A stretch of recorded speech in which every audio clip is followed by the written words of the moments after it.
ఆలోచించాలి. బీఆర్ఎస్ బీజేపీని ఈ రోజు తప్పుడు ఆర్గ్యుమెంట్స్ తోటి హైకోర్టులో తప్పుదోవ పట్టించే ప్రయత్నం చేశారు. కాంగ్రెస్ పార్టీ పూర్తిగా మేము రెడీగా ఉన్నాం.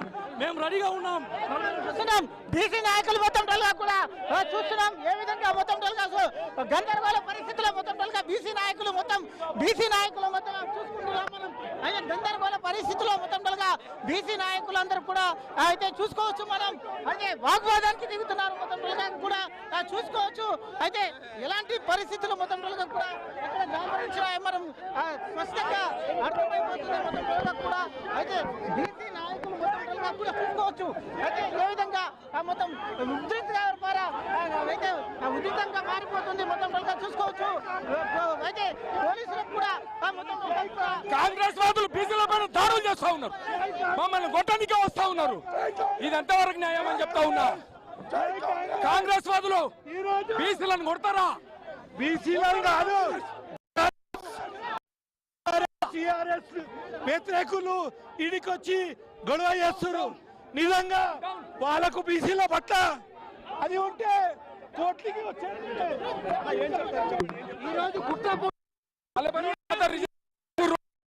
అది నిలబెట్టుకోవాలి రేవంత్ రెడ్డి, లేకపోతే రాష్ట్రాన్ని అగ్నిగుండం చేస్తాం. బీసీలను గొర్రెల్లాగా చూస్తా ఉన్నాం, బీసీలను అణిచివేస్తా ఉన్నాం.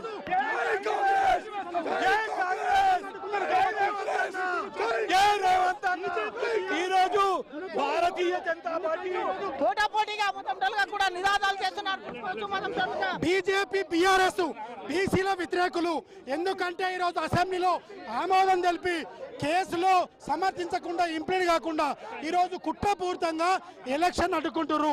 రేవంత్ రెడ్డి గారు గవర్నమెంట్ గారికి చిత్తశుద్ధి ఉన్నది. ఎందుకంటే వాళ్ళు డెడికేషన్ కమిషన్ వేసి ఒక జనాభా లెక్కలు తీసుకొచ్చి ఈరోజు బిల్లు చేస్తే ఈరోజు కావాల్సి ఒక రకరకాల రూపాలతో ఈరోజు ఆర్గ్యుమెంట్ చేసి ఈరోజు కుట్రపూరితంగా ఎలక్షన్ అడ్డుకునే విధంగా కుట్రలు చేస్తా ఉన్నారు. రాబోయే రోజుల్లో బీసీలు చైతన్యమైనరు, ఖచ్చితంగా మీకు గుణపాఠం చెప్తారని సందర్భంగా గుర్తు చేస్తా ఉన్నాను.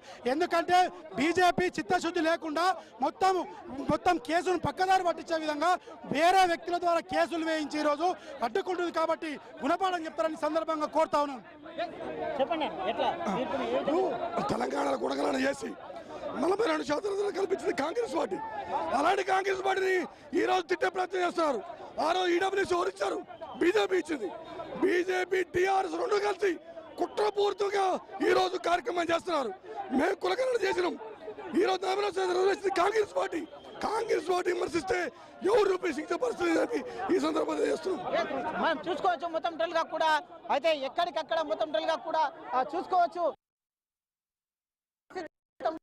ఉద్రిక్తకరమైన పరిస్థితి అయితే హైకోర్టు ముందు అయితే మనకు చూస్తున్నాం. ఎక్కడ చూసినా కానీ చూసుకోవచ్చు భారీ ఎత్తున అయితే మొత్తం బీసీ నాయకులు కానీ మొత్తం కూడా అయితే ఇక్కడ భారీ ఎత్తున అయితే వచ్చినటువంటి పరిస్థితి మనం చూస్తున్నాం.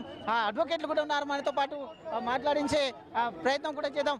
బ్రదర్ చెప్పండి, ఏ విధంగా తీర్పు వచ్చింది? మీ తీర్పు మళ్ళీ 4 వారాలకు వాయిదా వేసింది. అయితే మేమేం చెప్తున్నామంటే 42% రిజర్వేషన్లు కోసం మేము ఒక సంవత్సరం కాలం నుండి ఉద్యమాలు చేస్తున్నాం. వారి పార్టీ అధికారంలోకి రావడం కూడా కేవలం ఈ బీసీల యొక్క కులగణన అంశంపై వారి పాలన అధికారంలోకి వచ్చింది. అలా బీసీలను మోసం చేశారు. ప్రతిరోజు ప్రతినిత్యం మోసం చేసుకుంటూ వస్తున్నారు. మేమేం చెప్తున్నామంటే బీసీల విషయం 42% రిజర్వేషన్లు ఇవ్వకపోతే రాష్ట్ర వ్యాప్తంగా ఉద్యమం చేపడతాం. ఆ రోజు తెలంగాణ ఉద్యమం ఏ జరిగిందో ఆ రకంగా రేపు రాష్ట్ర వ్యాప్తంగా బంద్కు పిలుపునిస్తాం. చూసుకోవచ్చు మొత్తం కూడా. అయితే సార్ 45 సంవత్సరాల నుంచి అయితే మనం చూసుకోవచ్చు మొత్తం కూడా గందరగోళ పరిస్థితి అయితే హైకోర్టు ముందు తలపిస్తుంది. మొత్తం ఎక్కడ చూసినా కానీ మనం అయితే వెల్కమ్ బ్యాక్ టు మొత్తానికి హైకోర్టు స్టే చేసిన